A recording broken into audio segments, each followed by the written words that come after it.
Et Dieu va également commencer à te faire grandir dans différents niveaux spirituels. On va dire que tu dois toujours être bouillant pour Dieu, parce que il y a une chose que le diable attendra toujours, c'est que tu te refroidisses. Dans cette alliance avec Dieu, de toujours rechercher sa présence, rappeler le sacrifice de Jésus à la croix, parce qu'il n'est pas mort pour rien. Pour tout peuple, pour toute personne, de tout âge, de toute nation, de toute tribu. Allumer un feu dans ta vie où tu cherches la présence de Dieu. Les multitudes ne pourront te traverser, mais la présence de Dieu va faire de toi l'homme le plus heureux de la terre. Dimanche prochain, c'était juste pour faire une annonce encore.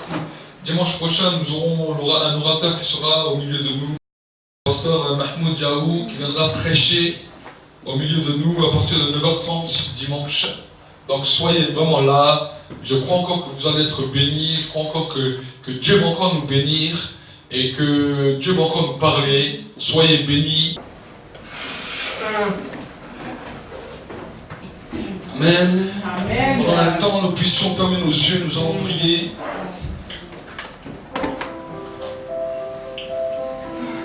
Merci, cher Saint-Esprit, pour ta présence.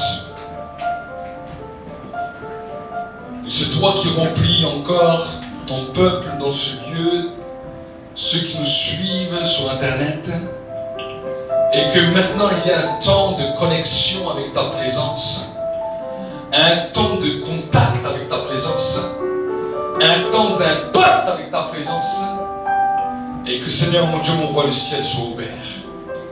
Là où tu es, commence à prier en d'autres langues, commence à prier en d'autres langues, commence à prier en de nouvelles langues, laisse que ton esprit puisse t'édifier. La Bible nous dit que le parler en langue est là pour nous édifier, pour nous préparer. Alors laisse que ta langue maintenant parle maintenant. Si tu n'es jamais entré dans cette dimension, alors à cause du courant qui est là dans ce lieu, laisse-toi commencer à te remplir. Et laisse que des mots commencent à impacter tes lèvres maintenant. Laisse que des mots commencent à impacter tes lèvres. Vous savez, bien souvent le diable vient nous faire croire que ce qu'on dit c'est n'importe quoi. Il te dit, mais est-ce que tu es vraiment sûr? Laisse ces pensées, laisse ces raisonnements et lance-toi maintenant par la foi. Lance-toi maintenant par la foi. Et tu vas voir qu'en te lançant par la foi, vous ici qui êtes dans ce lieu, mais aussi vous qui êtes sur le net, en te lançant par la foi, il y a quelque chose qui va être libéré dans ton esprit. Libéré dans ton esprit. Je vois comme un voile qui t'empêche d'entrer plus loin. Je vois comme un voile qui t'empêche d'entrer plus loin. Et j'entends un message de l'esprit. J'entends une parole de l'esprit qui te dit, laisse-toi aller dans la foi. Laisse-toi aller et libère ta langue. Allez, commence. Commence là où tu es. Commence là où tu es. Il y a un temps de remplissage. Il y a un temps de l'impact. Que tu es jeune, que tu es vieux. Libère ta langue maintenant. Libère ta langue maintenant.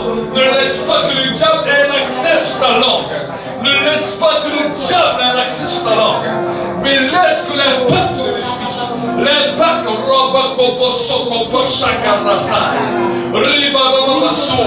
voici les miracles qui accompagneront ceux qui ont cru. En un moment, vous parlerez de nouvelles langues. Vous parlerez de nouvelles langues. Il y a l'Esprit de Dieu qui est là. Il y a l'Esprit de Dieu qui est là. Il y a l'Esprit de Dieu qui est là. Il y a l'Esprit de Dieu qui est là.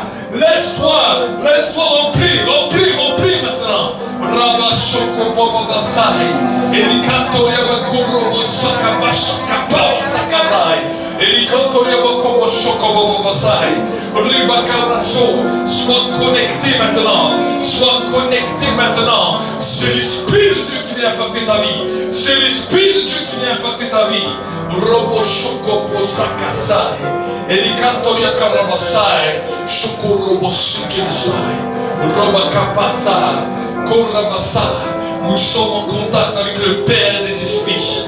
Nous sommes en contact avec le Dieu des esprits. Nous sommes en contact avec le Dieu qui siège sur les lieux élevés. Il y a un Dieu qui est élevé dans ce lieu. Il y a un Dieu qui est élevé dans nos vies. Il y a un Dieu qui a été élevé sur la surface de la terre. Et nous sommes en contact avec lui. La Bible nous dit que Dieu est esprit. Et il faut que ceux qui l'adorent en esprit, en vérité. Alors que sa présence vient sur nous, alors que nous sentons sa présence, laisse-le parler à travers ta bouche. Laisse-le parler à travers ta bouche. Laisse-le s'exprimer à travers un langage que peut-être ta pensée ne comprend pas, que peut-être ton raisonnement ne comprend pas. Mais c'est le langage de l'esprit, c'est le langage de Dieu, c'est le langage de ceux qu'il a choisis, c'est le langage des fils et des filles de Dieu, c'est le langage des enfants de Dieu.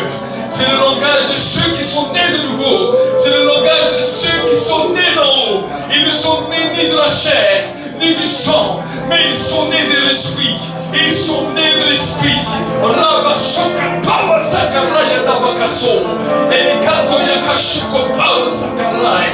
Robo bosai, roko basha, riba kabasaka pawa saraso. Riba shokurai. Laisse-toi encore remplir. Prie en langue là où tu es. Prie en langue. Il y a des choses que Dieu veut casser ce matin. Il y a des choses dans ton esprit que le Saint-Esprit veut casser. Que le Saint-Esprit veut briser. Que le Saint-Esprit veut briser. Il y a un temps de remplissage. Un temps de remplissage. Un temps de la Pentecôte. C'est le temps de la Pentecôte. C'est le temps de l'Esprit. Le temps du baptême du Saint-Esprit. Le baptême du Saint-Esprit. Le baptême du Saint-Esprit. Aussi là-bas, sur le nez. Prenez-le maintenant et commencez. Commence. Robo Shoko Pava Sakarasai. Ribaba Soko Robo Basai. Shikaraba Karasikara Sakaraso. Rebaka Pava Sikimiki Nikolosai. Sikil Sakarasai. Et ceux qui ne comprennent pas ce qui se passe à travers le net, qui ne savent pas ce qui est en train de se passer, l'impact de l'esprit saisit les ondes maintenant et commence à vous toucher maintenant. Il y a une nouvelle dimension, un nouvel impact maintenant dans lequel le ciel s'ouvre. Rimako Pawa Shikapawa Shintawa Shakanta Yotso. E sokotoya taya sikantoya makanta to. E ikotoya shikambaka pawa sikalai. Robo kobo siki miki moko sana rasa yo. Shokorebe kama baso. E yakanta shaka pawa sakalai. Robo bobo siki mashanta liato bobo sai. Oribo bobo siki bishokoraba yakanai rai. E ni komo mashakara la lai. Il y a un temps de gloire. Il y a un temps de gloire. Un temps de puissance, un temps de gloire qui commence à se libérer. Les entités démoniaques, les puissances des ténèbres sont ébranlées maintenant, à cause du vent de l'esprit. La puissance de l'intimité de la maladie est brisée maintenant,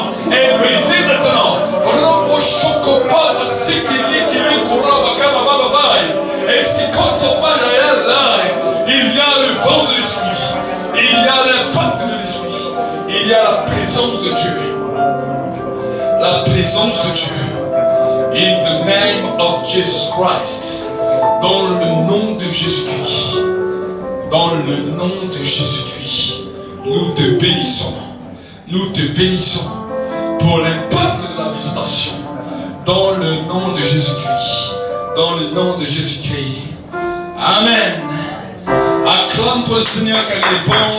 Acclame le Seigneur pour sa présence parce qu'il est bon. Amen. Amen.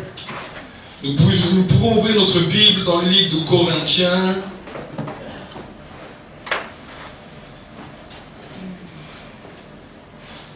Un Corinthiens chapitre 11 verset 23. Nous allons voir ensemble ce que la Bible nous dit.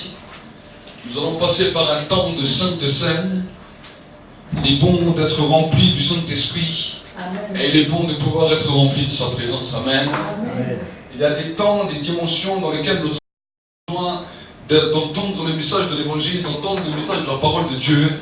Mais il est bon aussi un temps de laisser le Saint-Esprit impacter nos vies. Amen. Amen. Vous savez, comme on soit sentir le Saint-Esprit, des fois nous le retenons avec nos paroles, des fois nous le retenons avec nos pensées, des fois nous le retenons avec nos raisonnements et nous l'empêchons d'entrer puissamment dans nos vies pour faire quelque chose de glorieux. Amen. Amen. Des fois, vous savez, le Saint-Esprit veut venir agir. Alors, il y a des moments où il veut venir agir par des visions, par des songes, par des prophéties.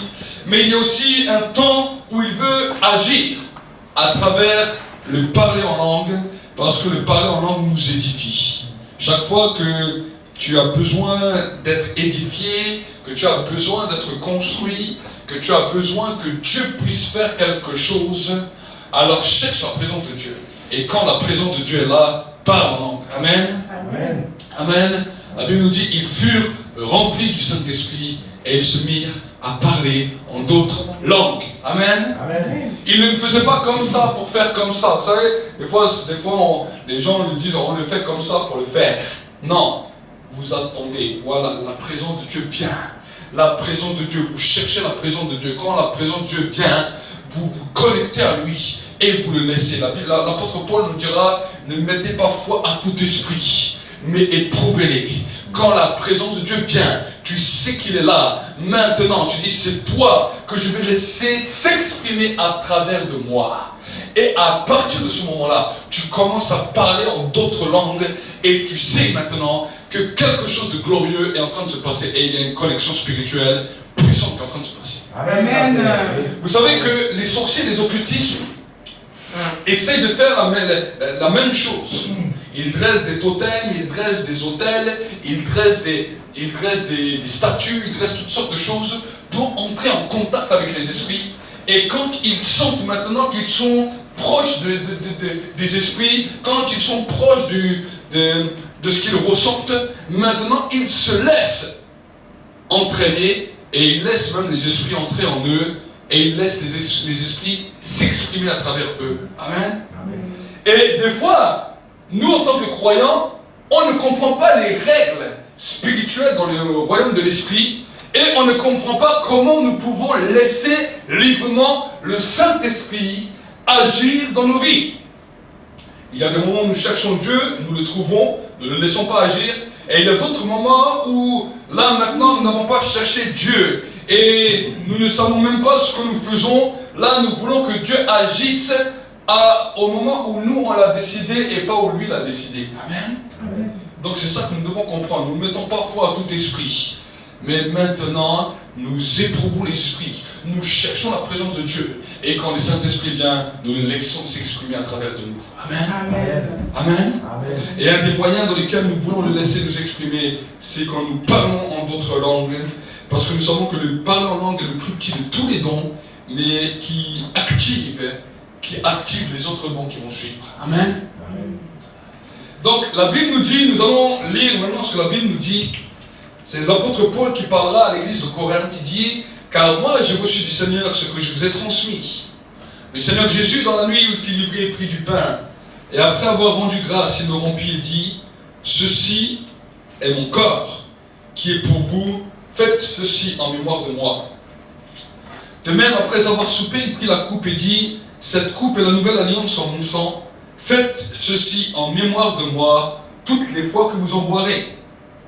Car toutes les fois que vous mangez ce pain et que vous buvez cette coupe, vous annoncez la mort du Seigneur jusqu'à ce qu'il vienne. C'est pourquoi celui qui mangera le pain et boira la coupe du Seigneur indignement sera coupable envers le corps et le sang du Seigneur. Que chacun donc s'examine soi-même et qu'ainsi il mange du pain et boive de la coupe. Car celui qui mange et boit sans discerner le corps du Seigneur mange et boit un jugement contre lui-même. C'est pour cela qu'il y a parmi vous beaucoup d'infirmes et de malades et qu'un assez grand nombre sont décédés. Si nous nous jugeons nous-mêmes, nous ne serions pas jugés. Mais par ces jugements, le Seigneur nous corrige afin que nous ne soyons pas condamnés avec le monde. Amen. Amen. Amen. Amen.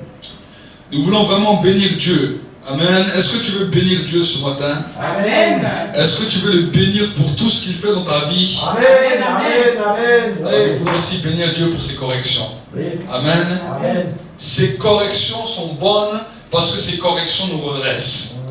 Quand on parle de correction, aujourd'hui nous sommes dans un monde où on veut enlever la correction.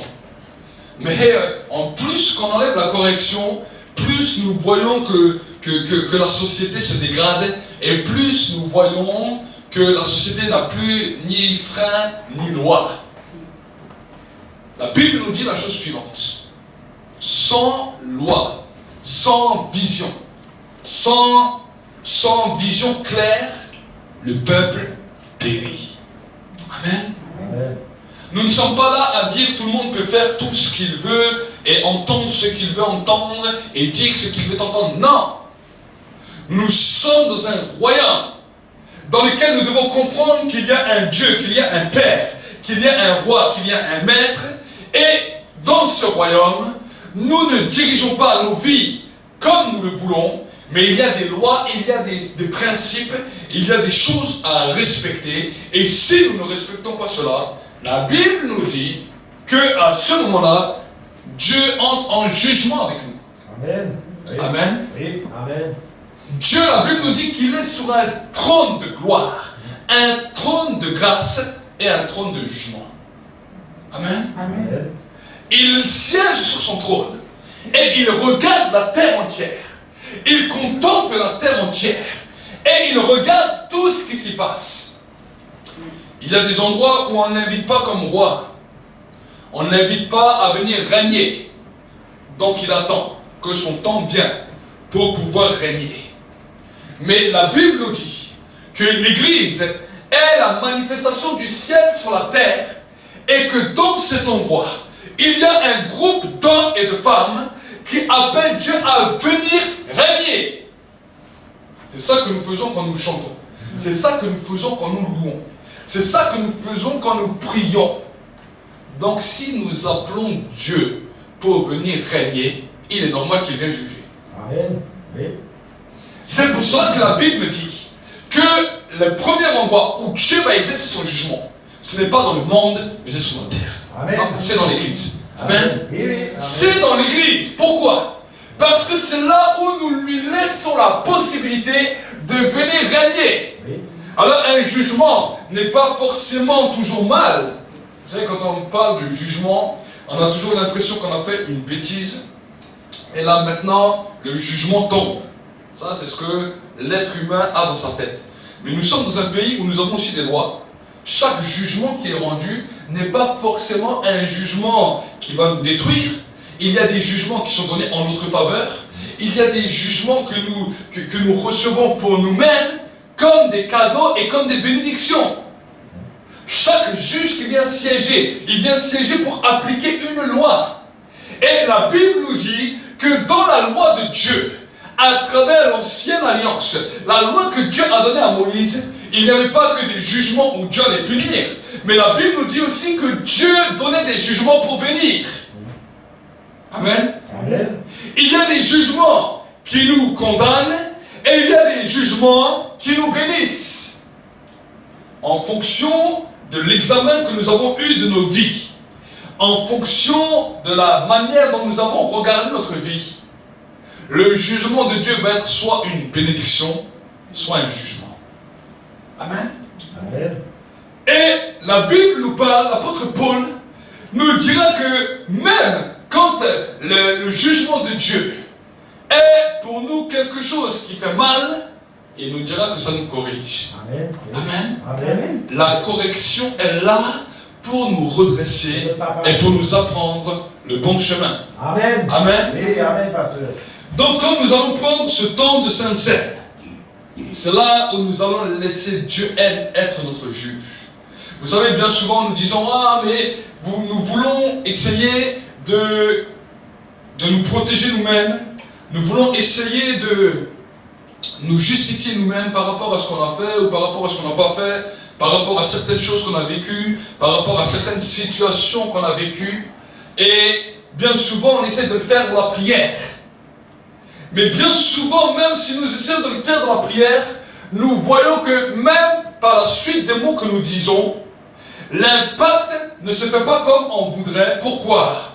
Parce que par rapport au jugement et par rapport aux situations même difficiles que nous pouvons vivre, même aux situations d'injustice que nous pouvons vivre, Dieu ne nous a pas forcément dit de le faire par la prière, parce que dans la prière, il nous a dit de bénir nos ennemis. Il nous a dit de libérer ceux qui nous ont offensés. Il nous a demandé de faire quelque chose. Il ne nous demande pas de plaider dans la prière. Mais dans la Sainte Seine, la Bible nous dit que Dieu vient siéger et vient juger lui-même. Amen. Que le jugement sur nos ennemis ne vienne pas de notre bouche, mais que le jugement pour nos ennemis vienne d'ailleurs, pour que nos ennemis trouvent refuge en venant chez nous. Amen. Amen.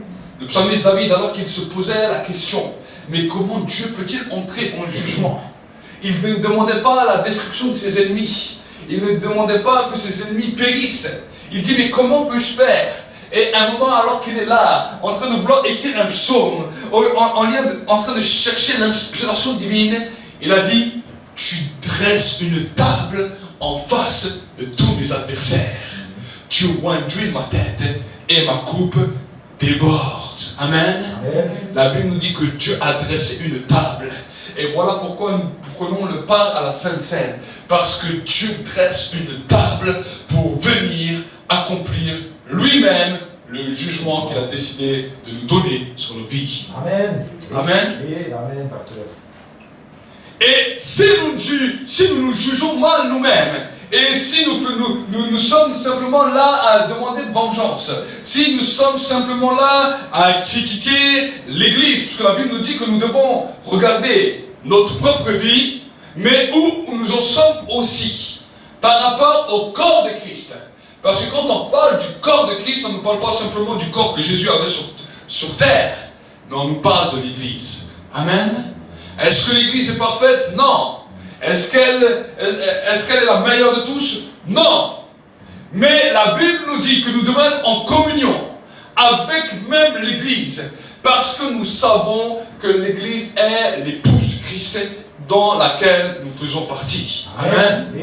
Et parce que nous sommes en paix avec l'Église, nous sommes en paix avec le corps de Christ à travers le monde, nous savons une chose, que maintenant ce temps de Sainte Seine, ce temps où Dieu va venir en jugement, ce jugement va être accordé en notre faveur. Amen. Amen. Dieu va venir et va siéger en tant que juge. Et le temps de la Sainte Seine, c'est ça. C'est nous laissons Dieu siéger en tant que juge sur la terre et dans nos vies. Amen. Amen. Voilà pourquoi il est écrit dans le livre des psaumes que dans la maison de Dieu, c'est un lieu redoutable. Que Dieu est redoutable au milieu de saints. Amen. Amen. Et j'aimerais te parler de ce Dieu redoutable dans la maison des saints, dans ce lieu. Amen. Dans ce lieu, nous ne sommes pas régis par les lois des hommes. Nous ne sommes pas régis par les lois d'un État. Nous ne sommes pas régis par les lois d'un pays ou d'une nation. Nous sommes régis par les lois du royaume de Dieu. Amen. Et dans ce lieu, c'est là où Dieu siège et là où personne ne peut venir se lever. Parce que celui qui veut se lever contre ce que Dieu dit, il en subira les conséquences avec Dieu. Amen. Ce n'est pas avec nous qu'il va combattre. Ce n'est pas avec nous des hommes qu'il va combattre. Mais c'est avec Dieu lui-même. Amen. Et la Bible nous dit qu'il est terrible de tomber entre les mains du Dieu vivant. Amen. Amen.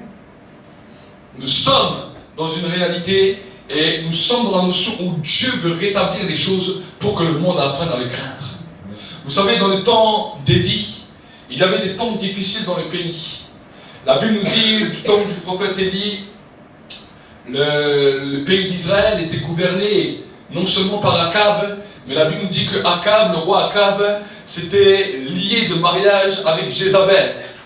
Et Jézabel faisait toutes sortes de choses atroces en Israël. Il y avait le culte des Baals, le culte des Astartés, et il y avait beaucoup de divinités qui commençaient à être données dans Israël. Et la Bible nous dit qu'ils allaient loin, parce qu'ils interdisaient le culte au Dieu réel, ils interdisaient le culte au Dieu vivant, et ceux qui pratiquaient ce culte, eh ben on les mettait à mort.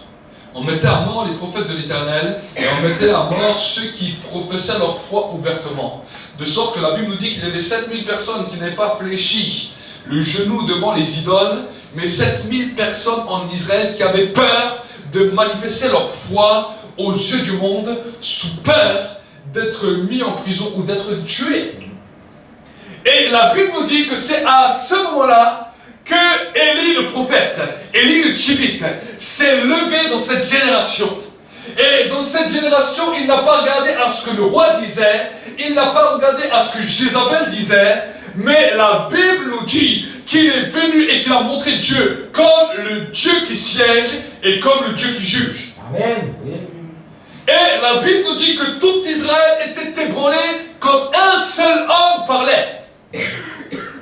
Aujourd'hui, nous pouvons dire, mais nous ressemblons fortement des fois à ces temps-là. Peut-être que les croyants ne sont pas mis à mort dans notre pays, mais nous voyons que bien des fois, il y a des mouvements qui se lèvent, comme du temps du prophète Élie, dans lequel on essaye de restreindre les gens, on essaye de les apeurer, les gens ont peur d'exprimer leur foi, les gens ont peur de parler de Dieu, les gens ont peur de pouvoir s'exprimer sur tous les sujets. Aujourd'hui, nous avons plein de sujets qui choquent, nous avons plein, vous savez, quand on parle de certains sujets à l'église, nous voyons que le monde est contraire à cela. Mais la Bible nous dit que Élie n'a pas regardé à cela et le feu est tombé du ciel. Amen. Amen. Le feu est tombé du ciel. Et Jésus a dit une chose claire et précise, que dans les derniers temps, l'esprit d'Élie va revenir. L'esprit d'Élie va revenir pour montrer à cette génération, pour montrer dans la génération dans laquelle nous sommes, qu'il y a un Dieu qui siège, et j'aimerais te dire ce matin qu'il y a un Dieu qui siège en juge, qui règne dans ce lieu. Amen. Il règne dans ce lieu. Il règne dans ce lieu. Nous ne sommes pas esclaves de la peur. Nous ne sommes pas esclaves de l'intimidation.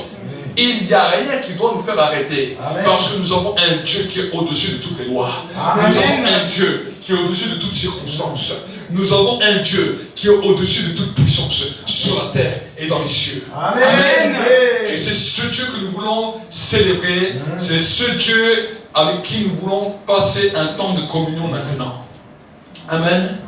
La Sainte Seine est un temps de communion dans lequel nous faisons un avec lui. Amen. Amen. Nous avons avant permis au Saint-Esprit de pouvoir encore nous remplir.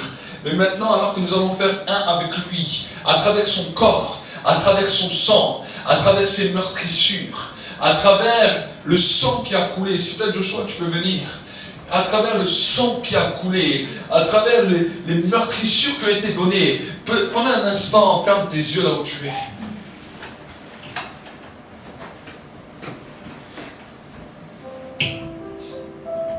Pour que tu puisses faire un avec lui. Et que nous puissions être un en lui. Peut-être dans la vie de tous les jours, nous ne sommes pas un. Certains ont leurs pensées, d'autres ont leurs raisonnements. Mais la Bible nous dit qu'en lui, nous sommes un. Dans la chair, nous ne sommes pas toujours peut-être un, nous n'avons peut-être pas forcément toujours la même pensée, ni les mêmes façons de voir les choses. Mais la Bible nous dit qu'en lui, nous sommes un. En esprit, nous sommes un. Un pourquoi? Pour le royaume de Dieu. Un pour le royaume de Dieu. Un pour le royaume de Dieu.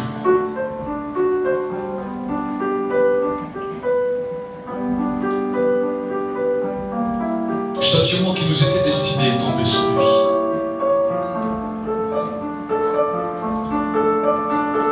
Le jugement terrible qui te condamnait est tombé sur lui.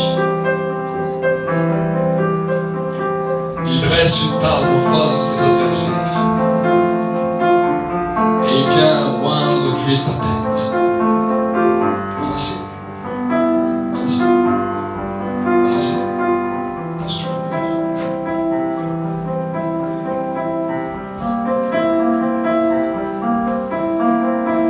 Il vient oindre d'huile ta tête.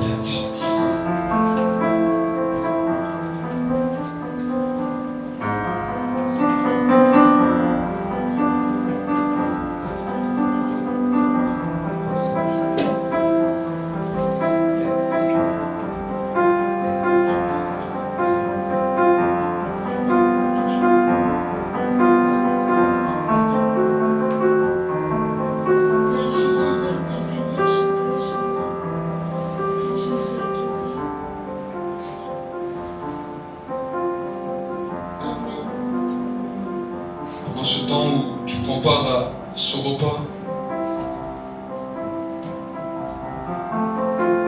que tu puisses prendre part au corps et au sang de Jésus puisses faire un avec lui. Que tu puisses faire un avec lui.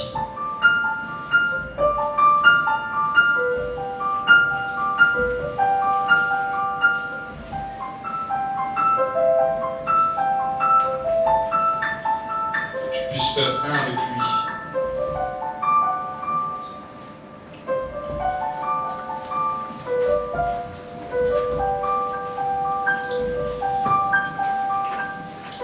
C'est un temps maintenant, un temps où laisse-toi encore remplir.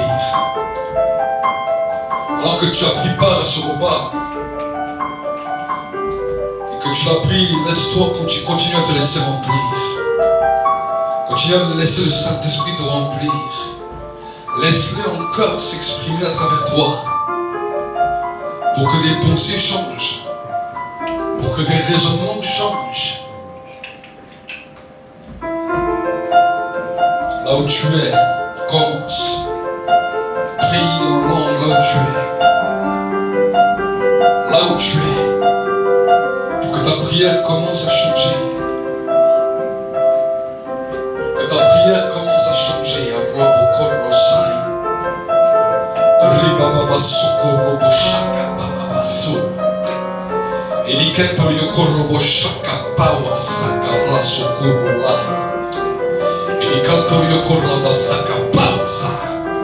Laisse que l'onction commence à se libérer sur ta vie.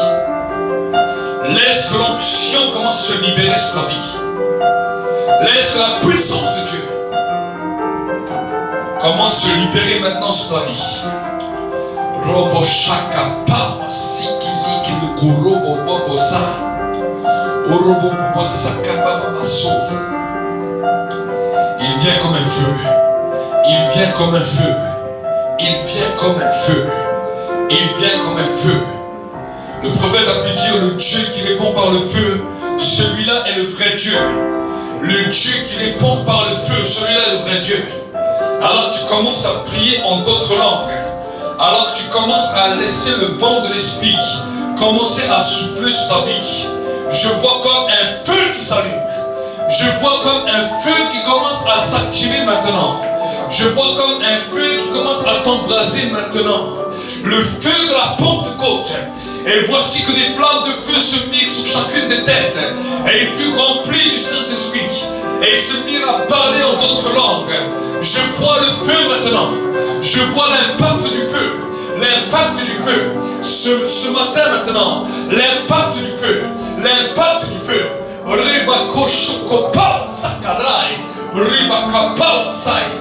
Ribakobobo sakashikili kurai. Que le feu commence à embraser maintenant. Le feu commence à embraser. Et il fait de ses serviteurs, et il fait de ses servantes des flammes de feu. Et il fait de ses serviteurs, et il fait de ses servantes des flammes de feu. Des flammes de feu. Des flammes de feu. Que ta langue soit changée en feu ce matin. Que ta langue soit embrasée par le feu ce matin. Que ta langue soit embrasée par le feu. Reçois maintenant. Prends-le maintenant. Prends-le maintenant. C'est un temps de grâce. C'est un temps de grâce. Un temps de baptême de feu. Un temps de baptême de feu. Un temps de baptême de feu. Vous aussi sur le net, prenez-le maintenant. Le temps du baptême de feu. Le baptême de feu. Au nom de Jésus. Oh Rabasaka.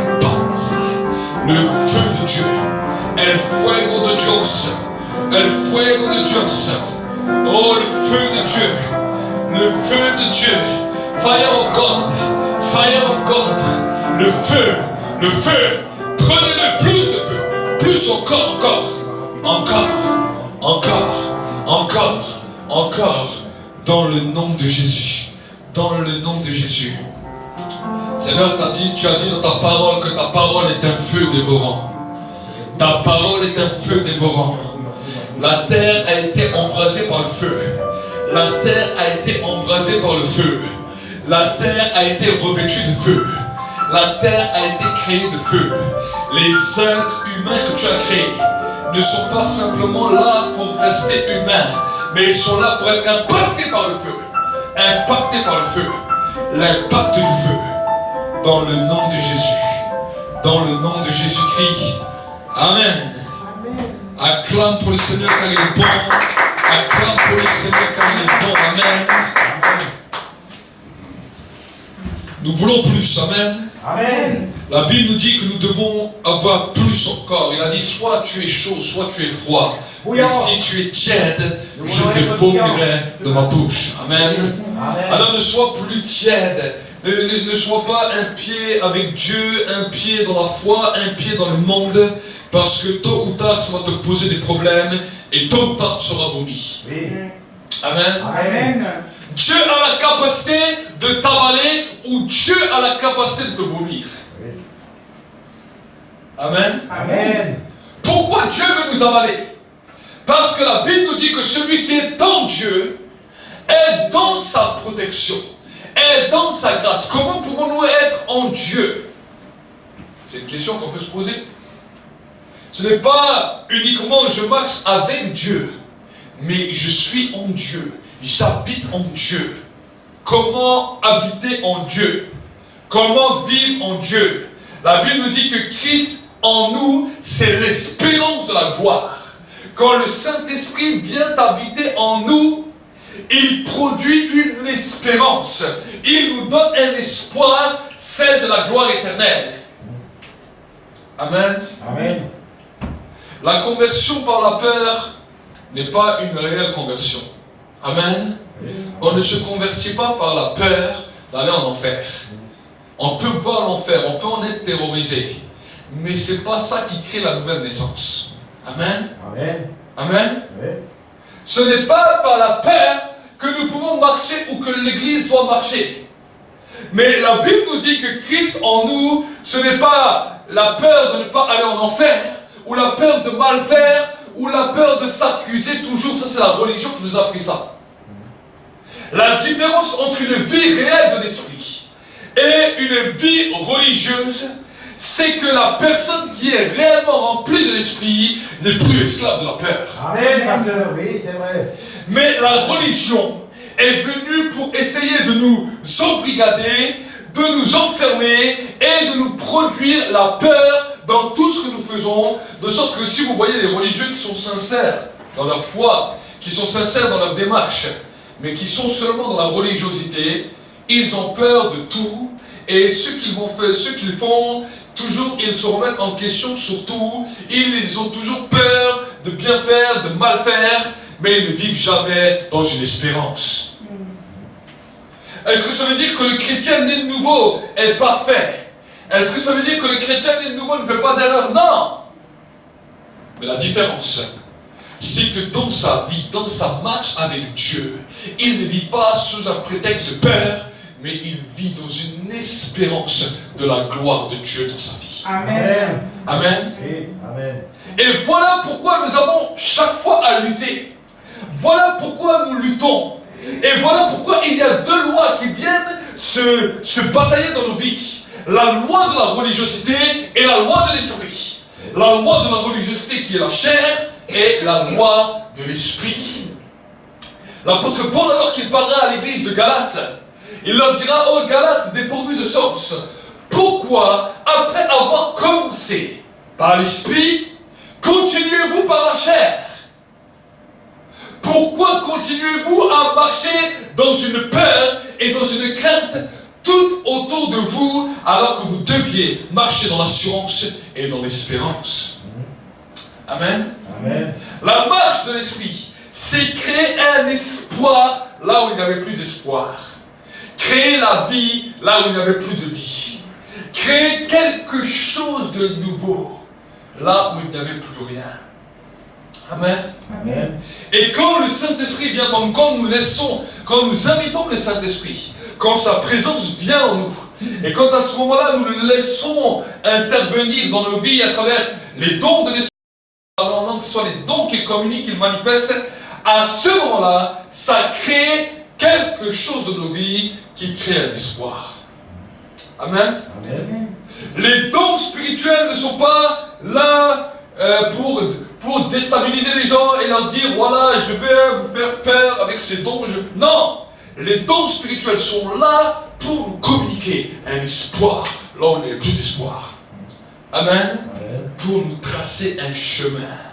Et quand le Saint-Esprit vient nous remplir, c'est la première des choses qu'il fait. Il vient nous consoler, il vient enlever nos peurs et il vient permettre que nous puissions avoir une espérance. Selon ce que la Bible nous dit, Christ en nous est l'espérance de la gloire éternelle. Amen. Chaque jour que nous nous levons, ne laisse pas le découragement, ne laisse pas le désespoir, ne laisse pas toutes ces choses détruire ta vie. Parce que ce sont les lois de la chair. Amen. Oui. Le découragement, le désespoir, la peur de bien faire, la peur de mal faire. Vous savez, ça rend les gens fous. On peut tous tomber là-dedans. Et quelque part, des fois, on est tous tombés là-dedans, surtout en voulant marcher avec Dieu. On voulait tellement bien lui plaire, tellement bien faire les choses comme il faut, tellement bien, qu'en fait, on a basculé dans la religiosité. Et la religiosité nous a bloqués, nous a liés, qu'au bout d'un moment, nous ne savons même pas si nous faisons bien, nous faisons mal. Et au bout d'un moment, le diable te dit, parce que tu ne sais pas si tu fais bien ou tu fais mal, alors fais rien. Amen. Amen. La vie de l'Esprit en nous va permettre qu'on a une espérance de la gloire. Est-ce que ça veut dire qu'on va tout faire bien? Non. Des fois, on peut se tromper. Des fois, on peut faire certaines choses qui ne sont pas bien. Mais parce que l'Esprit de Dieu est en nous, l'espérance va nous faire que non seulement nous allons reconnaître là où nous avons fauté, là où nous n'avons pas fait bien, mais nous allons dire Seigneur, nous n'allons pas nous laisser abattre, mais nous allons recommencer pour que demain nous allons faire mieux. Amen, pasteur. Amen.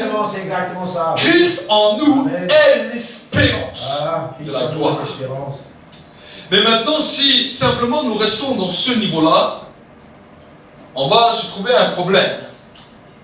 Parce que la dimension dans laquelle nous devions rentrer ne reste que faite à moitié. Amen. Ne reste que faite à moitié. Donc, la Bible nous dit, dans le livre de l'Apocalypse, Dieu a dit, soit tu es froid, soit tu es chaud. Si tu es tiède, je te vomis. Dieu ne prend pas son repas froid, il est comme toi. Il aime bien qu'un bon plat est bien chaud. Amen. Amen. Et la Bible nous dit que Dieu goûte.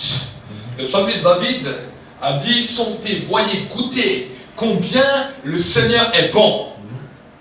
Ça, c'est pour nous. Quand le Saint-Esprit vient, on sent, on goûte combien il est bon. Mais maintenant que le Saint-Esprit est en nous, maintenant que nous sommes un royaume de prêtres et de sacrificateurs, maintenant que nous sommes nous-mêmes, nous avons goûté Dieu. Dieu dit, ok, je vais voir si cet aliment est bien préparé. J'ai mis en lui l'assaisonnement, qui est le meilleur. Je lui ai mis le sel. Je le mets sur le feu. Et maintenant que je le mets sur le feu, je vais goûter si cet aliment est bon pour moi. S'il est bon, je vais le manger. Je vais l'avaler pour que quand il est dans mon ventre, il sera protégé. Et parce qu'il sera dans mon ventre, il sera en moi. Et parce qu'il est en moi, il sera gardé. Quand nous mangeons les aliments naturels, les aliments naturels en nous se détruisent. Mais si nous, Dieu nous mange, on ne se détruit pas, Dieu nous protège et Dieu nous garde. Amen. Oui. Amen. Amen, pasteur. Et c'est là où l'élection finale va se mouvoir. Parce que le Saint-Esprit est libéré sur toute la surface de la terre. Toute personne peut expérimenter un attouchement du Saint-Esprit. Toute personne peut vivre quelque chose de glorieux avec le Saint-Esprit. Voilà pourquoi des fois on s'est étonné et on s'est dit mais comment ça se fait que dans certains milieux dans lesquels il y a de l'idolâtrie comme dans l'église catholique, on a pu voir des manifestations du Saint-Esprit qui ont pu se manifester, dans lesquelles le Saint-Esprit a pu se manifester, dans lesquelles le Saint-Esprit a pu remplir des gens, dans lesquelles certaines personnes ont pu parler en d'autres langues, dans lesquelles certaines personnes ont pu expérimenter un attouchement du Saint-Esprit, l'onction a pu descendre, et nous avons pu voir que des fois l'onction est descendue même dans les églises catholiques où l'onction commence à descendre, à toucher des hommes, des femmes qui ont commencé à prier. Pourquoi? Parce que la Bible nous dit que dans les derniers jours, le Saint-Esprit pourra se répandre sur toute chair. Dès qu'on commence à invoquer le nom de Jésus, le Saint-Esprit peut se répandre. Est-ce que ça veut dire que le Saint-Esprit reste tout le temps? Non. Mais est-ce que le Saint-Esprit peut se répandre et se manifester? Oui. Parce qu'il est omnipotent, omniscient, omniprésent. Et cela a mis une confusion. Parce que même ceux qui marchaient après la parole ont dit, mais si eux aussi ont eu des manifestations du Saint-Esprit, ça veut dire que le Saint-Esprit n'est pas forcément regardant sur l'idolâtrie, mais que le Saint-Esprit peut toucher tout. C'est là où ils ont créé les communismes et toutes ces choses-là, où ils ont commencé à tous prier ensemble, à faire des choses ensemble. Pourquoi? Parce qu'ils ont simplement vu que le Saint-Esprit a pu se manifester partout. Mais c'est là où nous tombons malheureusement dans une erreur. Parce que la Bible nous dit que quand le Saint-Esprit vient en nous, il y a certaines choses que nous devons laisser. Certaines choses que nous devons lâcher. Certains principes dans lesquels nous devons nous tenir dans ce que Dieu a dit. Amen. Amen. Et quand nous faisons cela, et quand nous nous laissons immerger par ce qu'on appelle la parole de Dieu, le Verbe, la Bible nous dit que cette parole devient en nous un feu qui commence à brûler, qui commence à nous impacter, et ce feu qui s'allume en nous est libéré dans nos vies pour que Dieu puisse nous manger. Amen. Amen. L'homme ne vivra pas de pain seulement, mais de toute parole qui sort de la bouche de Dieu. Amen. Amen. Pour pouvoir se nourrir, Dieu a besoin de quelque chose qui sort de sa bouche pour rentrer. Amen. La Bible nous dit que Jésus, pourquoi l'avons-nous appelé le Fils de Dieu? Parce que Jésus, il était bien supérieur aux anges. Il était bien supérieur à toute la création. Parce que toute la création a été créée par la parole de Dieu. Mais Jésus n'a pas été créé par la parole de Dieu. Jésus était en Dieu. Il était lui-même la parole. Il habitait en Dieu et il est sorti de Dieu. Vous voyez la différence? Le reste a été créé par la parole. Mais Jésus est sorti de Dieu. Amen. Amen. Pour que nous puissions entrer en Dieu. Amen. Oui. Amen. Oui. Il a dit, je suis la porte. Celui qui entre avec moi, celui qui entre par moi, celui qui entre en moi, je changerai sa vie. Amen. Amen. Amen. Amen. Je suis le chemin, je suis la vérité et je suis la vie. Il nous parle de porte, il nous parle de chemin. Est-ce qu'on peut parler seulement du chemin du ciel? Je ne vous parle pas simplement du chemin du ciel. Parce que le chemin du ciel, les anges l'empruntent facilement. Du ciel sur la terre, ils empruntent ce chemin facilement. Curieusement, nous pouvons voir que dans la Bible, dans le livre de Job, même Satan a su emprunter le chemin du ciel à la terre. Il voyage la terre, il parcourt la terre, et il va même voir Dieu. Curieusement, comment se fait-il? Si simplement ce serait le chemin du ciel, alors on pourrait dire, mais Satan sera aussi sauvé. Parce qu'il connaît le chemin qu'emprunte la porte pour arriver au ciel. Mais ce n'est pas ce que Jésus a dit. C'est pour pouvoir demeurer maintenant au ciel. Il faut entrer en Dieu pour nous les humains. Amen. Amen. Pour nous les humains, il a voulu que nous entrions en Dieu. Et Dieu a voulu nous goûter. Dieu a voulu voir quel goût nous avions. Est-ce que nous étions chauds ou est-ce que nous étions froids? Amen. Amen. Donc, si nous commençons à comprendre et à saisir cela, nous n'allons pas marcher comme des religieux ou pas marcher dans la froideur, mais nous allons redoubler d'efforts pour que nous puissions être chauds. Là, on peut se poser la question, mais comment persévérer pour être chaud? Est-ce que chaud, c'est simplement s'encourager? Vous savez, des fois, on voit des jeunes convertis, et les jeunes convertis qui ont un petit peu de zèle, et on dit, oh, il est en feu, il est en feu, il est en feu. Et ces mêmes jeunes convertis que vous avez vus, tout en feu, tout plein de zèle, vous les voyez quelques années plus tard, être découragé, désespéré, certains même lâcher la foi. Si ça serait été le feu, eh bien, le feu n'a pas vraiment eu d'impact. Ne confondez pas le feu et le premier amour. Amen.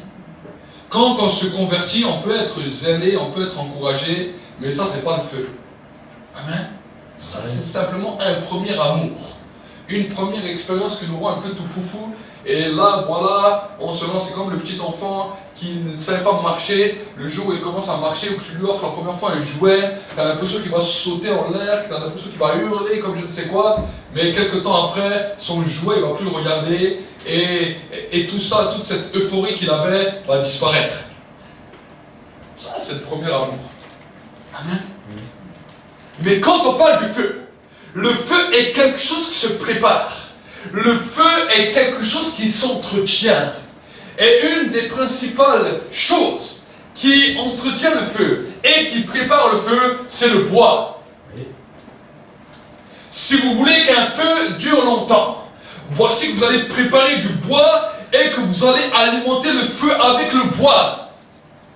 Et si vous voulez que le feu devienne plus fort, vous allez continuer à y mettre du bois et du bois et du bois et du bois. Amen. Amen, amen, pasteur. Oui, oui. Le bois est le symbole de la prière. Oui, voilà. Le bois est le symbole de la prière. Ouais. Mais pour que le bois puisse bien brûler, il faut que le bois soit sec. Amen. Oui. Mets du bois mouillé dans un feu et tu vas éteindre ce feu. Mets un tas de bois mouillé et essaie d'allumer le feu, jamais tu l'allumeras. Pourquoi je vous dis cela? Parce qu'il y a prière et prière. Ce n'est pas simplement parce qu'on a décidé de prier que cette prière va être du bon bois. Le bois qui est sec. Qu'est-ce que c'est le bois qui est sec? Le bois qui est sec, la prière qui est bonne, c'est celle qui vient d'un cœur avec une espérance, qui vient d'un cœur avec une recherche, qui vient d'un cœur avec un ardent désir de voir la gloire de Dieu. On peut prier pour nos problèmes, on peut prier pour nos situations. Ce n'est pas ces prières qui allument le feu. Oui, c'est vrai. On peut prier pour les malheurs du monde. Ce n'est pas non plus cette prière qui allume un feu. Mais la prière qui va allumer un feu, c'est celle de l'ardent désir de rechercher la présence de Dieu. Amen, pasteur. Celle de l'ardent désir de voir un espoir dans ta vie là où il n'y avait plus d'espoir. Oui. Amen. Amen, pasteur. Oui. À travers la prière, à travers la louange, à travers l'adoration, à travers cela, à travers la lecture de sa parole, ça commence à poser du bois sec maintenant. Du bois sec. Et quand le bois maintenant est assez nombreux, la Bible nous dit que Jésus se lève et qu'il jette un feu pour l'allumer. Il a dit, je suis venu pour jeter un feu sur la terre. Mais qu'ai-je à désirer si un autre feu est allumé? Amen. Amen. C'est lui qui décide quand il allume le feu. Voilà. Mais c'est nous qui allons faire toute la préparation pour que le feu descende. La Bible nous dit que le prophète Élie est venu et il a commencé à placer l'autel. Il a placé les 12 pierres qui étaient le symbole des 12 tribus d'Israël, qui étaient le symbole de la promesse que Dieu a donnée aux pères, aux patriarches, qui était le symbole de toutes les choses que Dieu a déclarées. La Bible nous dit qu'il a mis, non seulement sur cet autel, il a mis le bois. Et quand il a posé le bois, il a maintenant amené l'animal qu'il a égorgé et qu'il a posé dessus. Il a laissé couler le sang. Il a posé la chair. Et maintenant, pour couronner le tout, il est venu avec des jarres d'eau qu'il a remplis pour que ça creuse tout le fossé. L'eau est le symbole de la louange et de l'adoration. L'eau est le symbole de la louange et de l'adoration. Le bois qui est posé, c'est le symbole de ta prière. Les pierres qui sont là sont le symbole de la parole de Dieu, la méditation et la lecture de la parole de Dieu. Et maintenant, il y a le sacrifice. Le sacrifice non seulement qui est Jésus, mais qui est aussi toi-même, qui te sacrifie toi-même, qui oublie tes propres raisonnements, qui oublie tes propres mentalités. La Bible nous dit, viens toi-même, offre-toi toi-même comme un sacrifice vivant, sain et agréable, ce qui sera de ta part un culte raisonnable. Tu laisses tes raisonnements, tu laisses ta mentalité. Et au lieu de te plaindre, au lieu de ruminer, au lieu de gémir, tu commences à dire, Seigneur, je viens en toi parce que je le vois. Je veux être rempli d'espérance. Je crois que tu es un Dieu qui vient en renouveler l'espérance là où il n'y avait pas d'espérance. Amen. Amen. C'est là où nous savons que le Saint-Esprit continue à nous remplir. Si dans ta vie, tu me dis, je suis rempli du Saint-Esprit, mais que dans tes pensées, il n'y a pas d'espoir, il y a du découragement, il y a du désespoir, il y a toutes sortes de pensées, il y a toutes sortes de raisonnements mauvais, tu ne peux pas me dire que tu es rempli du Saint-Esprit de cette manière. Impossible. Impossible. La Bible nous dit que Christ en nous, c'est l'espérance de la gloire. Amen. Amen. Donc à nous maintenant de nous faire violence pour entrer dans une position d'espérance, pour entrer dans une position dans laquelle nous comprenons qui est Dieu. Et maintenant, nous présentons cet autel. Nous présentons nous-mêmes sur cet autel à Dieu pour que le feu descende. Et le prophète Élie a dit, le Dieu qui répond par le feu, celui-là est le vrai Dieu. Amen. Amen. Quand le feu est descendu, personne ne peut allumer le feu. Personne ne peut éteindre le feu. Parce que la Bible nous dit, je n'éteindrai pas le lumignon qui fume. Parce que le feu restera toujours allumé. Suffit que tu mets un morceau de bois dessus, même s'il restait une braise, le feu reprend. Amen. Amen. Donc maintenant, quand nous continuons à comprendre cela, nous voyons que pour que maintenant ce feu puisse aussi non seulement grandir et non seulement s'allumer, le feu n'est pas simplement là pour toi, pour que tu restes dans ta maison et que tu dis, ah, j'avais un peu froid, j'ai demandé à Dieu, j'ai fait une petite prière, le feu est descendu, ça m'a chauffé, je paye moins d'électricité, je paye moins de chauffage, parce que maintenant le feu m'a visité. C'est pas ça, à ça que ça sert le feu. Amen. Le feu sert pour la mission, pour les hommes et les femmes qui souffrent, pour les hommes et les femmes qui sont dehors. Nous allons lire ensemble notre Bible dans le livre de Luc, au chapitre 10 et au verset 1er, et nous allons voir ensemble ce que la Bible nous dit. Voici des hommes qui venaient à Jésus, voici des hommes qui étaient passés par le temps du baptême, voici des hommes, des femmes qui avaient accepté Jésus comme Seigneur et Sauveur.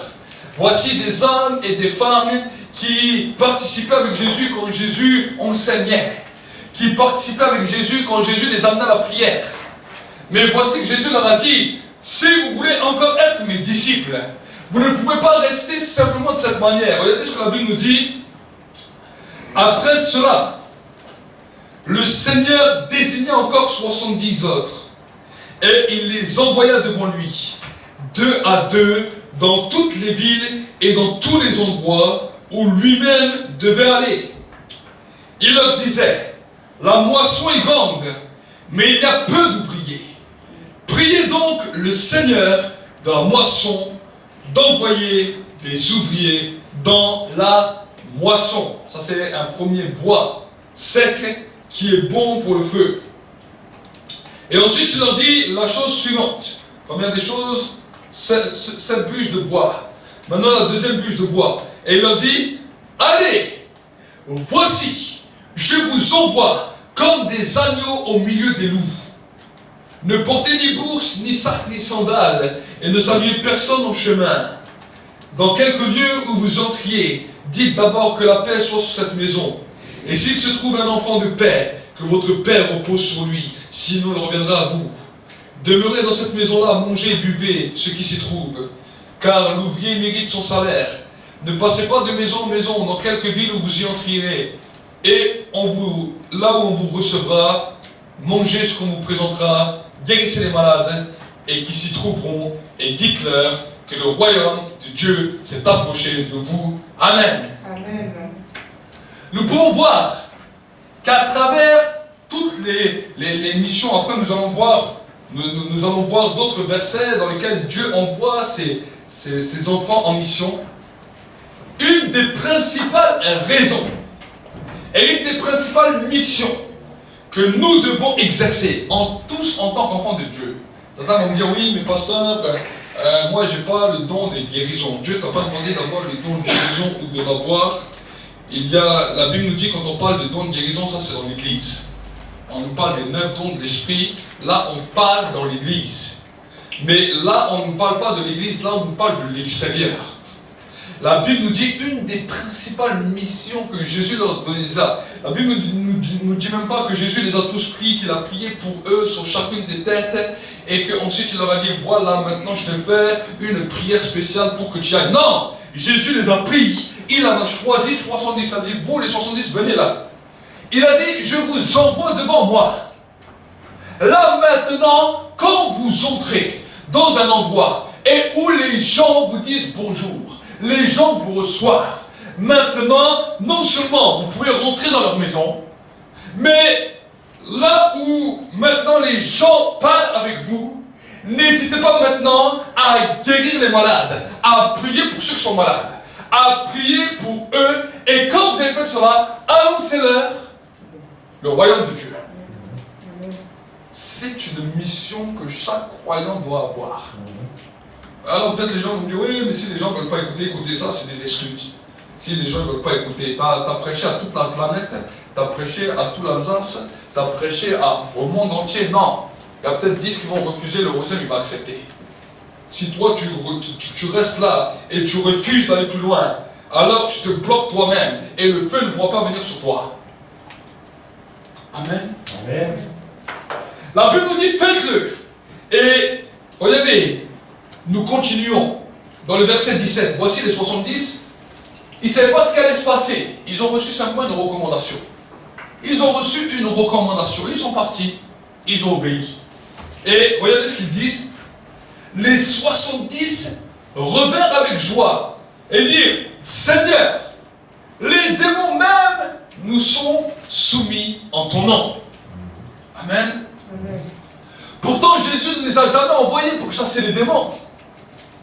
Jésus ne leur a pas dit, vous allez faire de l'exorcisme dans chaque maison que vous allez aller et vous allez voir. Non! Jésus a dit, posez les mains sur les malades, priez pour eux, guérissez les malades, en mon nom.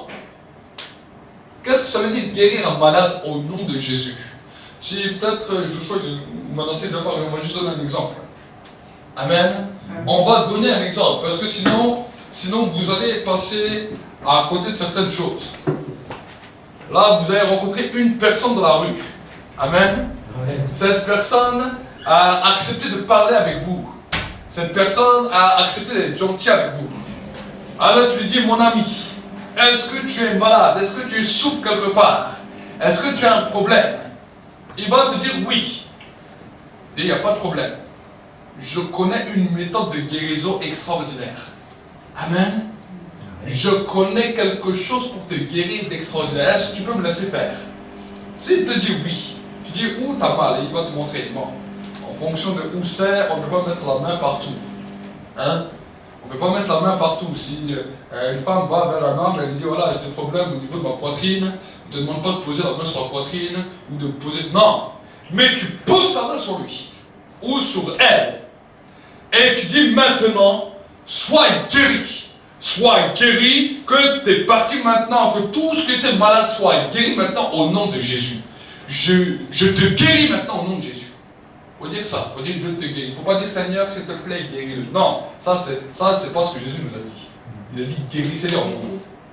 Amen. Amen. Je te guéris maintenant au nom de Jésus. Je te guéris. Et maintenant tu peux lui dire voilà, maintenant t'as mal, t'as pas mal. Tu regardes avec lui.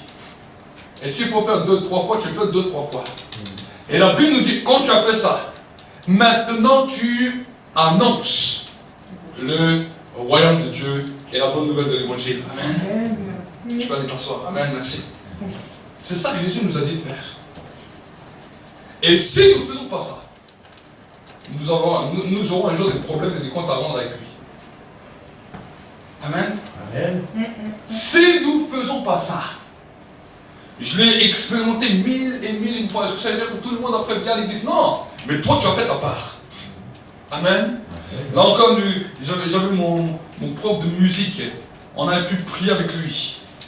J'ai pu prier avec lui, il avait un problème au niveau de ses doigts. Et jeudi, une semaine après, il m'a dit, mais vraiment, il était étonné. Il m'a dit, je sais vraiment que Dieu il est intervenu. Dieu a bien intervenu dans sa main. Amen. Amen. Dieu est un Dieu qui guérit. Dieu est un Dieu qui fait les choses. Amen. Il y a un an, alors j'étais en prière. Et j'étais en prière, et il y avait une sœur qu'on connaissait depuis un moment. Dieu avait permis la première fois qu'on l'a rencontrée, que j'ai prié pour elle, j'ai prophétisé pour elle. Et ensuite, alors qu'elle ne trouvait pas de mari, elle a pu avoir son mari suite après la prière. Et elle avait déjà passé plus de la barre des 100 ans. Et maintenant qu'elle était dans le mariage, elle faisait tout pour avoir un enfant, il n'y arrivait pas. Et moi, je ne savais pas. Et un jour, je suis en prière comme ça, et le Saint-Esprit m'a dit, prends ton téléphone, envoie un message à telle et telle sœur, puisqu'elle habite dans le sud, près du sud de la France. Et il me dit, envoie-lui un message. Et dis-lui la chose suivante. Dis-lui, elle est comme Anne, en train de pleurer. Mais j'entends ses cris. Et je réponds favorablement à sa prière. Et maintenant, ce qu'elle attendait, je vais lui accorder et elle l'aura. Moi, je lui envoie ça. Et la soeur me renvoie et après je l'ai appelée. Et elle me disait, cette parole m'a touché vraiment, elle était en train de pleurer, elle était dans sa chambre en train de pleurer parce qu'elle n'arrivait pas à enfanter, elle n'arrivait pas à avoir d'enfant. Et je lui donne la parole. Je lui ai donné il y a 1 an. Et pendant 1 an, elle a vécu un combat parce que pendant 1 an, rien à faire, elle n'arrivait pas à enfanter. 1 an. Même les docteurs lui proposaient même de passer par des in vitro, par des choses comme ça, parce que c'était impossible, comme ça, d'avoir d'enfants.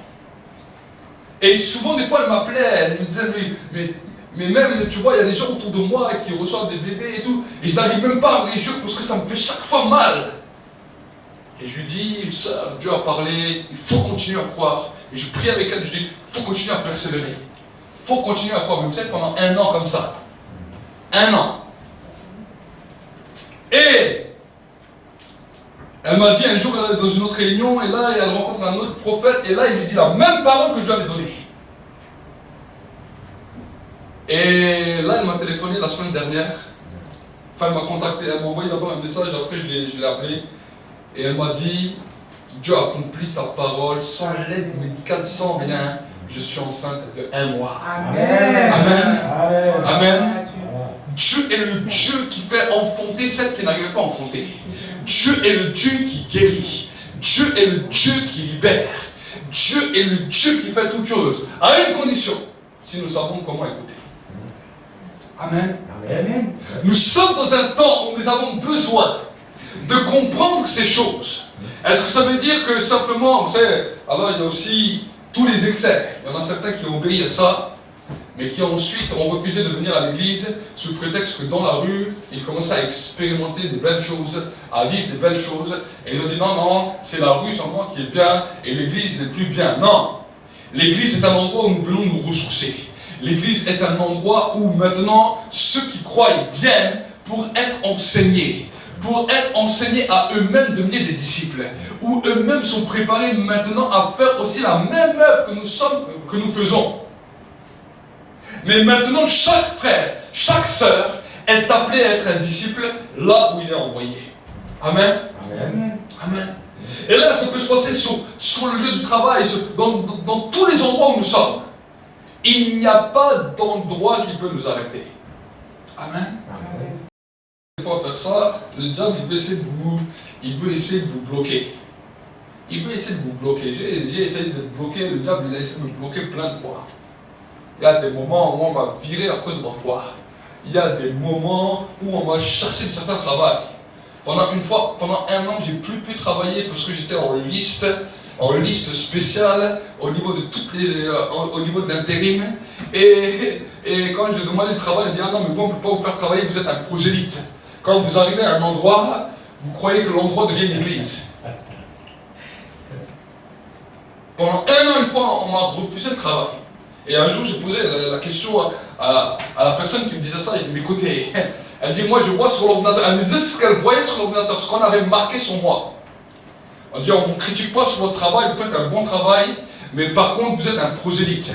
On accepte de vous faire travailler à une condition si vous ne parlez plus de Jésus ou vous ne parlez plus de Dieu dans l'entreprise. Je dis, ah ben, je suis désolé, je ne peux pas faire ça. Je ne peux pas faire ça. Alors pendant 1 an, j'étais comme ça sur la sellette, on m'a fait attendre. Et un jour, je lui ai posé la question, je lui ai dit, mais quand les autres parlent de football, quand les autres parlent de pornographie, quand les autres parlent de ça et ça, est-ce que vous leur faites la même chose? Elle me dit, ah mais on ne parle pas de ça maintenant, elle me parlait d'autre chose. Je dis, mais je vous parle d'une réalité. Je dis, je vous parle d'une réalité. Amen. Et quand nous voyons cela, nous pouvons seulement nous réjouir. Parce que nous voyons que Jésus a déjà parlé sur ça. Amen. Amen. Amen. Mais malgré cela, ce n'est pas ça qui m'a fait arrêter. Ce n'est pas ça qui m'a bloqué. Là maintenant, je suis rentré dans un nouveau travail où, Dieu merci, c'est vraiment des hommes, des femmes qui ont commencé à être ouverts. Et alors que nous avions passé un petit temps avec l'entreprise là vendredi, et que la patronne a parlé, je suis allé voir la patronne, je dis maintenant je sais pourquoi Dieu m'a envoyé ici. Je vais prier aussi pour votre entreprise. Et j'ai pu lui parler de la foi, j'ai pu lui parler que j'étais dans le ministère, que j'étais pasteur. Et vraiment j'ai vu une personne qui était ouverte, qui voulait savoir plus, qui était touchée par la présence de Dieu. Et je sais une chose, c'est que la présence de Dieu n'a pas de limite. J'ai vu maintes et maintes fois, dans beaucoup d'endroits où je suis allé, dans beaucoup d'endroits, même avec des païens, même avec des chefs des fois d'entreprise, ils étaient des fois assis dans les bureaux. Et moi j'étais assis, je venais avec mon petit bleu de travail. Mais quand je prêche la parole de Dieu, la présence de Dieu les saisit et les secourt. Pourquoi? Parce que je sais que je connais un Dieu qui est au-dessus de toutes choses. Amen. Amen. Oui. Amen. Oui. Nous avons un devoir. Priez pour les malades. Prions pour les malades.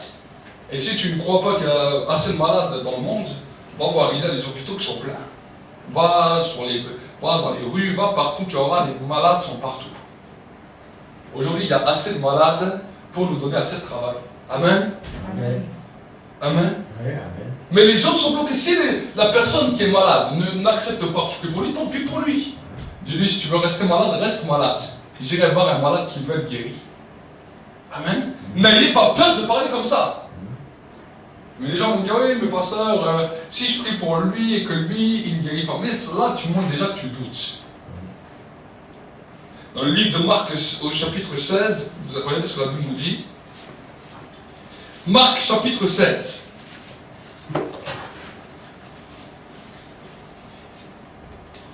Marc, chapitre 16. Dans le verset 12, la Bible nous dit, après cela, il se montra sous une autre forme à 2 qui étaient en chemin et se rendaient à la campagne. Ça, c'est extraordinaire ce que la Bible nous dit. La Bible nous dit que Jésus, après sa résurrection, il peut prendre une autre forme pour se montrer aux gens. Amen. Alors, dans ta marche de tous les jours, Jésus peut prendre une autre forme pour venir te rencontrer. Il peut prendre n'importe quelle forme humaine. Il peut être aujourd'hui un Africain, demain un Asiatique, demain, après-demain un Américain. Il peut venir te rencontrer pour voir comment tu raisonnes. Et la Bible nous dit, il est venu leur rendre visite en chemin. Et la Bible nous dit dans le verset 13, ils revinrent eux aussi l'annoncer aux autres, qui ne le crurent pas non plus. Enfin, il se montra aux 11, et pendant qu'ils étaient à table, il leur reprocha leur incrédulité et la dureté de leur cœur. Des fois, nous sommes comme ses disciples. Nous entendons les choses que Jésus nous demande. Mais nous ne croyons pas. Et pasteur, et s'il ne se guérit pas? Et pasteur, et si ça? Nous sommes de la même manière, nous ne croyons pas. Mais la Bible nous dit que quand Jésus s'est révélé à eux, il leur reprocha premièrement leur incrédulité, et deuxièmement, la dureté de leur cœur. parce qu'ils n'avaient pas cru ceux qu'il avait vus ressusciter. Et maintenant, regardez ce qu'il nous dit dans le verset 15. Puis il leur dit, allez dans le monde entier, prêchez la bonne nouvelle à toute la création. Celui qui croira et qui sera baptisé sera sauvé. Mais celui qui ne croira pas sera condamné. Amen. Ça, c'est dans le message de l'évangile. Parce que bien souvent, on dit, mais qu'est-ce qu'on peut annoncer aux gens? Qu'est-ce qu'on peut leur annoncer comme message pour qu'ils puissent parvenir au salut? La Bible nous dit que le message que nous devons annoncer, nous devons parler de la mort de Jésus-Christ et de sa résurrection.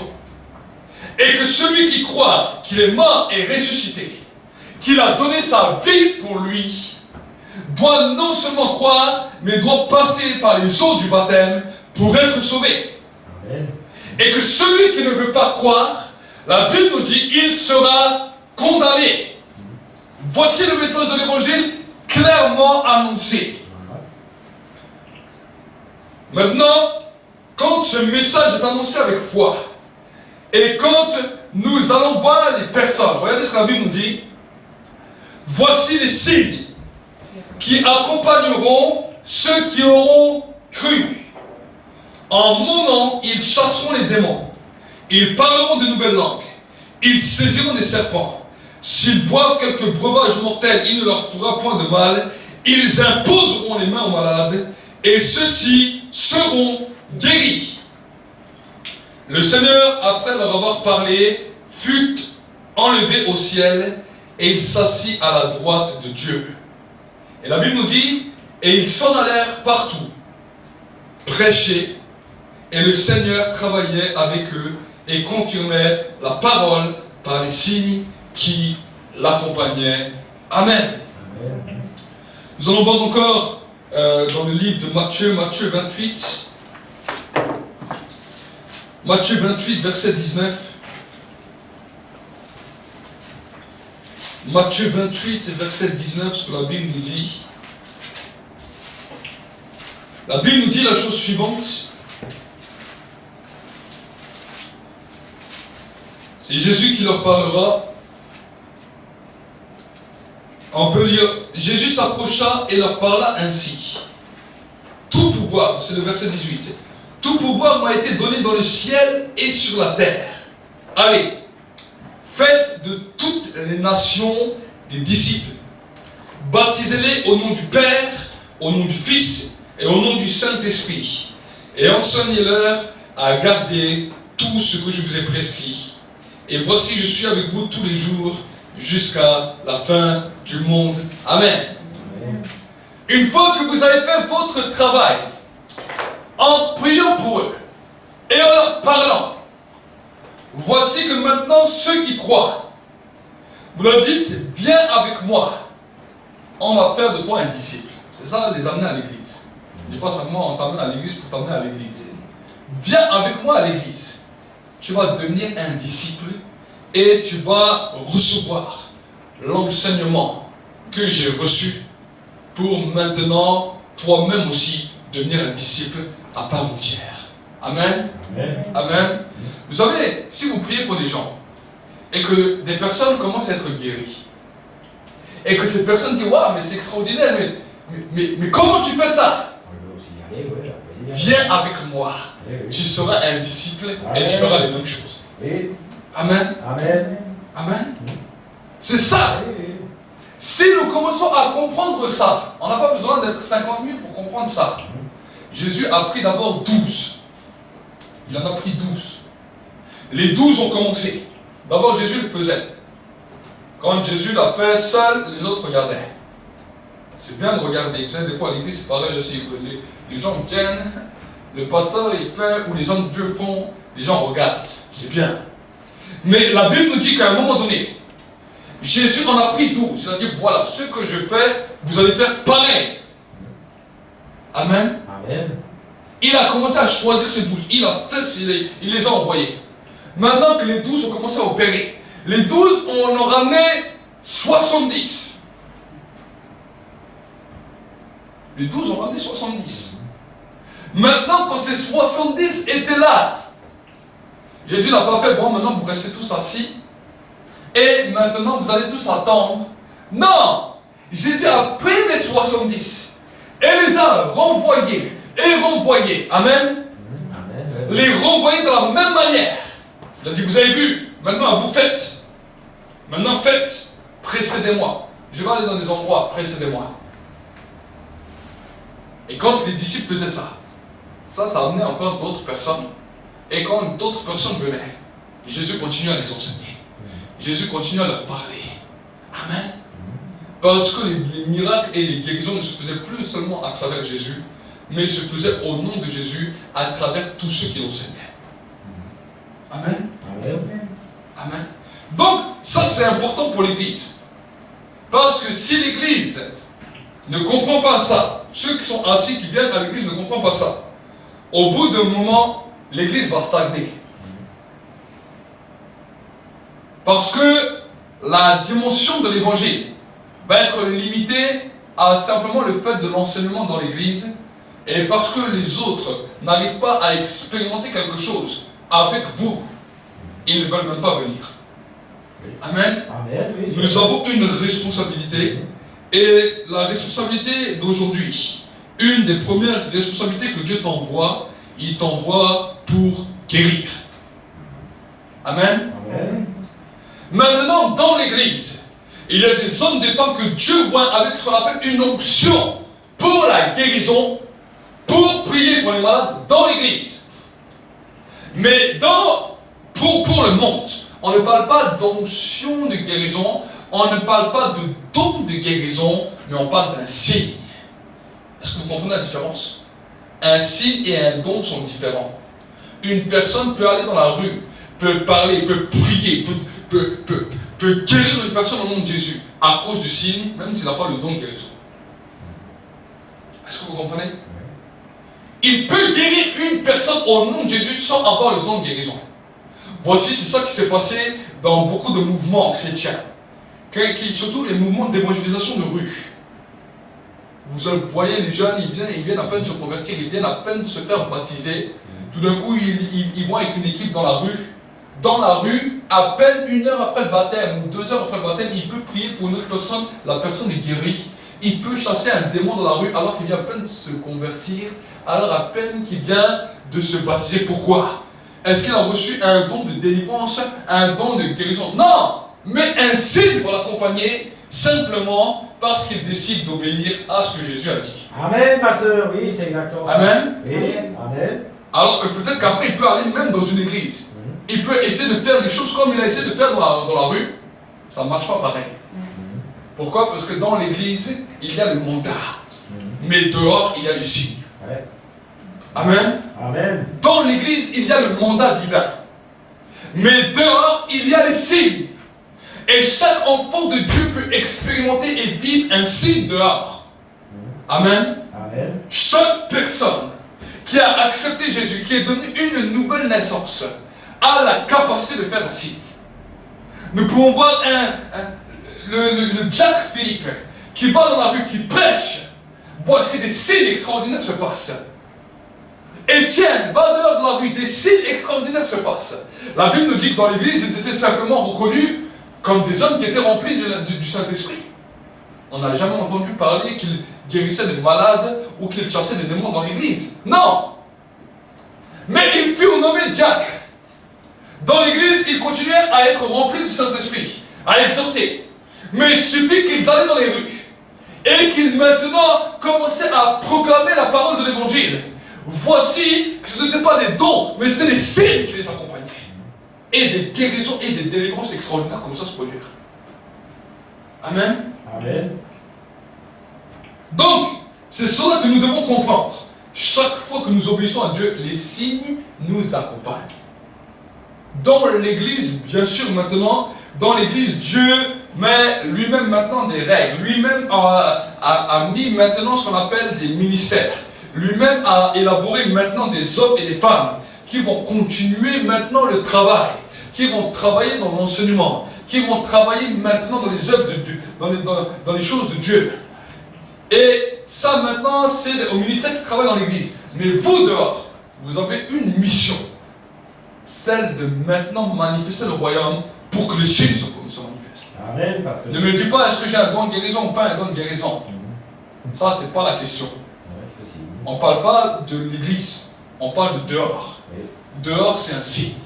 Amen. Amen, Compte pasteur. simplement sur le Seigneur Oui. et les signes t'accompagneront. Amen, Crois Seigneur. simplement à ce que Dieu a dit et les signes t'accompagneront. Oui, oui, oui. Jésus a dit voici les signes, voici les miracles qui vont vous accompagner. Oui. Amen. Amen. Oui, on veut expérimenter ça. Ben, vous allez l'expérimenter. Amen. Amen. C'est bien de vouloir, mais c'est bien d'y aller. Oui. Amen. Amen, pasteur. Il y a des malades autour de nous, partout. Partout. Je me souviens quand je me suis converti, je n'étais pas encore ni dans le ministère, je n'avais jamais même prêché, mais j'avais lu sur la parole de Dieu. Je suis allé dehors et les premières personnes que je voyais, j'ai commencé à prier. J'ai commencé à prier. Et au début, je ne voulais pas voir s'ils étaient guéris ou pas guéris, donc quand j'ai prié pour eux, je partais. Mais quelques temps après, quand j'ai commencé à avoir des résultats, des retours de témoignages, je commençais à voir que certains ont été guéris, d'autres ont été libérés, d'autres ont été touchés, d'autres ont été impactés. Et les signes ont commencé à se manifester comme ça, comme ça, comme ça. Amen. Amen. Mais au début, je suis allé, je ne savais pas qu'est-ce qui allait se passer. Et j'ai commencé.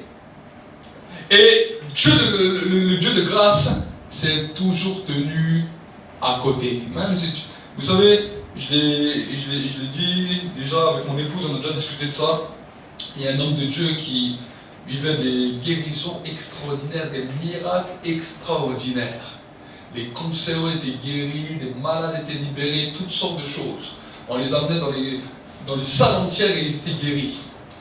Et un jour, on a demandé à cet homme de Dieu, on a dit oui, mais quel est le secret de notre guérison? Quel est le secret pour voir autant de guérisons, autant de miracles, autant de choses qui se passent? Et il dit, ben, le secret, c'est que je n'ai pas de secret. C'est que j'ai commencé à prier pour les malades. Je suis allé, j'ai prié pour les malades.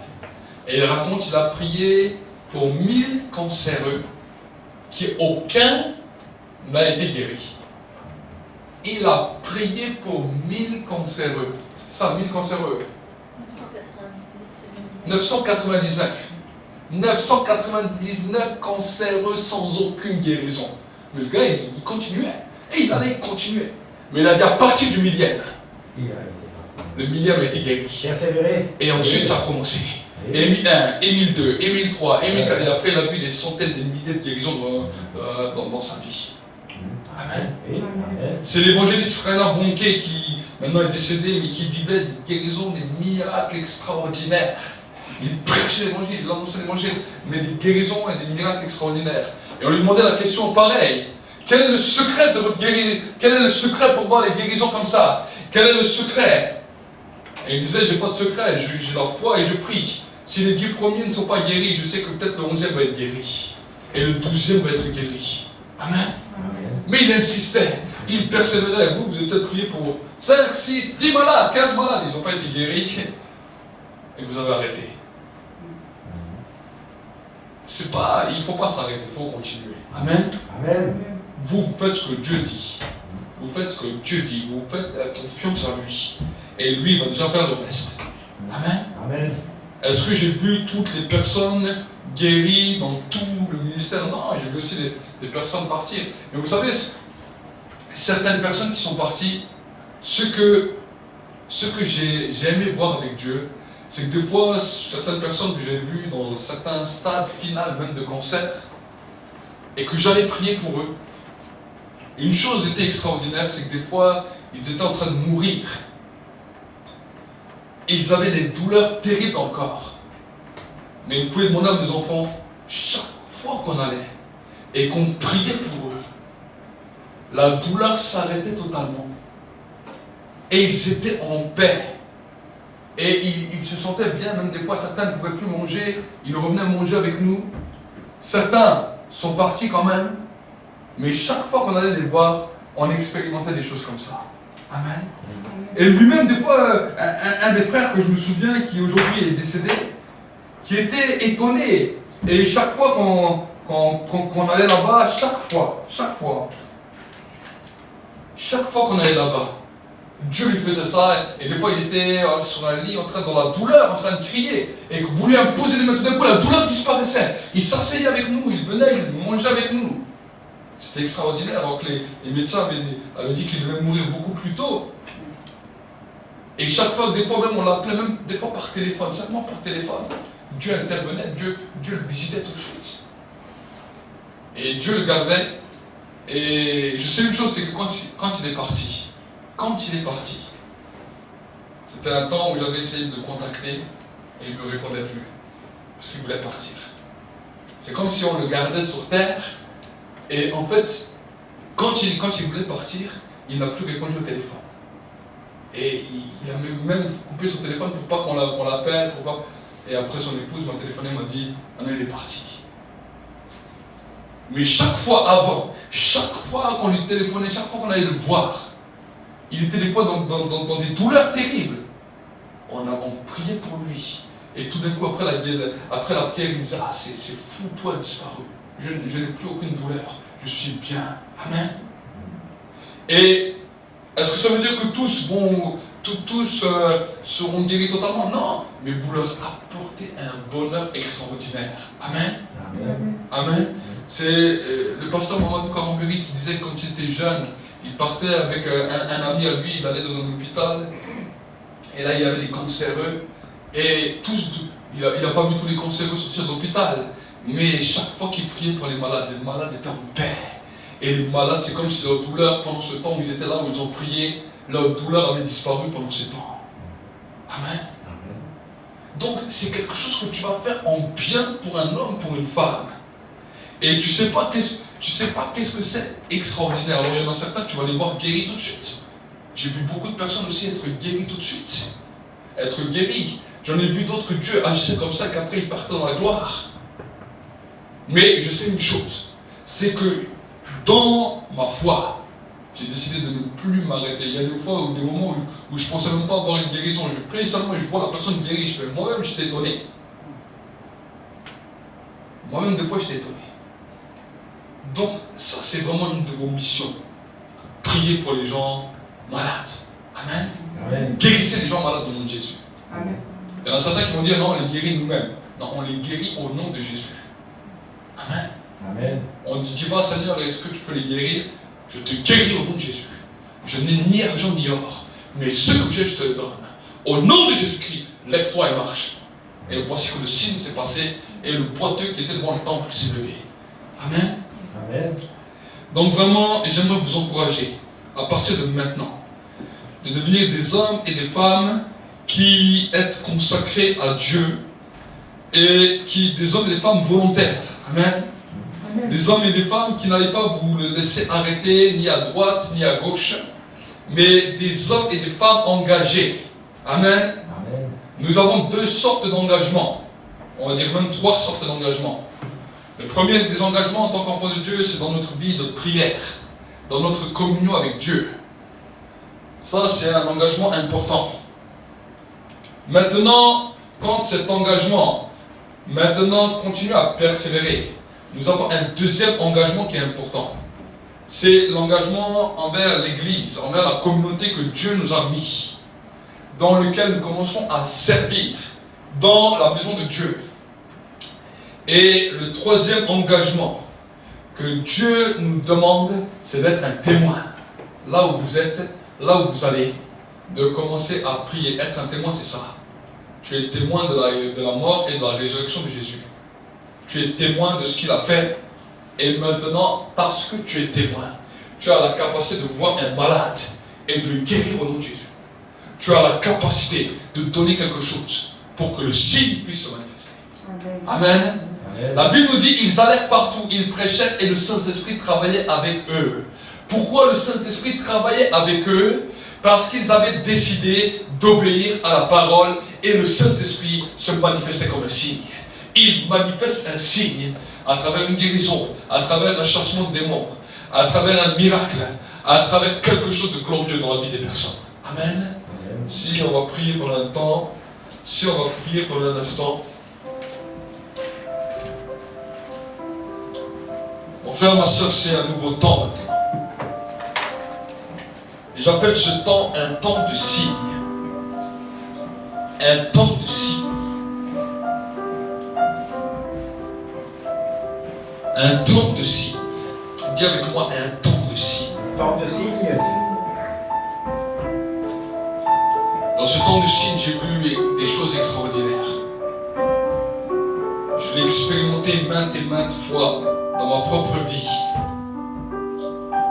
À vous maintenant d'être libérés maintenant pour ça. La Bible nous dit que Jésus en désigna. Mais quand dans l'église primitive, la Bible nous dit que l'église était totalement entière désignée à cela. Tu es désigné à cela. Je vois un doigt de Dieu qui vient comme ça sur toi pour te désigner et te dire vas-y. Et je parle maintenant prophétiquement de la part du Seigneur. Va avec la force que tu as. Va avec les mots que tu as. Va comme tu es. Et je ferai quelque chose avec toi. Ne te pose pas trop de questions ou de raisonnements. Mais laisse la peur de côté. Laisse la peur de côté. Car je t'accompagnerai. Et les signes t'accompagneront. Tu verras mes signes se manifester. Quand tu verras mes signes, souviens-toi que j'ai parlé. Ne laisse pas l'orgueil entrer dans ton cœur. Mais sois humble. Et reconnais que ce qui t'a accompagné, ce ne sont seulement que mes signes. Ce ne sont seulement que mes signes. N'oublie pas qu'un signe est là pour faire des hommes et des femmes des disciples. N'oublie pas qu'un signe est là pour faire simplement des hommes et des femmes que tu vas rencontrer, des disciples de Jésus. N'oublie pas de les amener pour qu'ils puissent être enseignés, pour qu'ils puissent être nourris, et pour qu'à leur tour, ils deviennent un disciple. Pour qu'à leur tour, ils deviennent un disciple.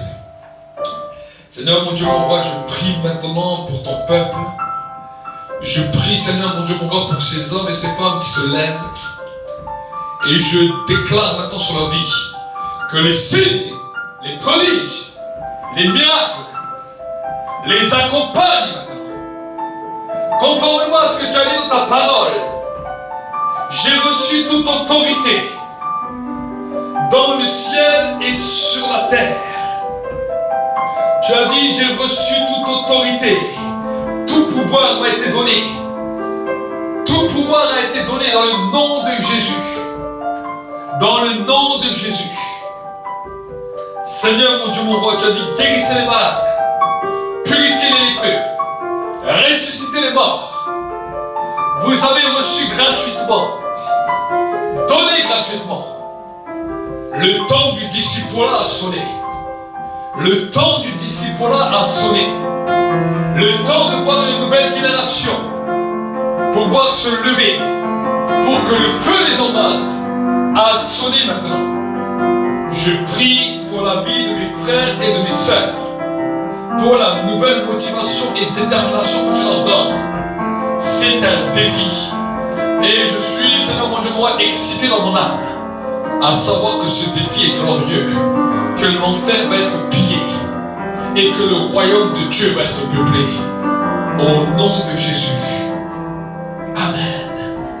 Acclame pour le Seigneur. Acclame pour le Seigneur. Et que Dieu vraiment vous bénisse. Et Dieu va également commencer à te faire grandir dans différents niveaux spirituels.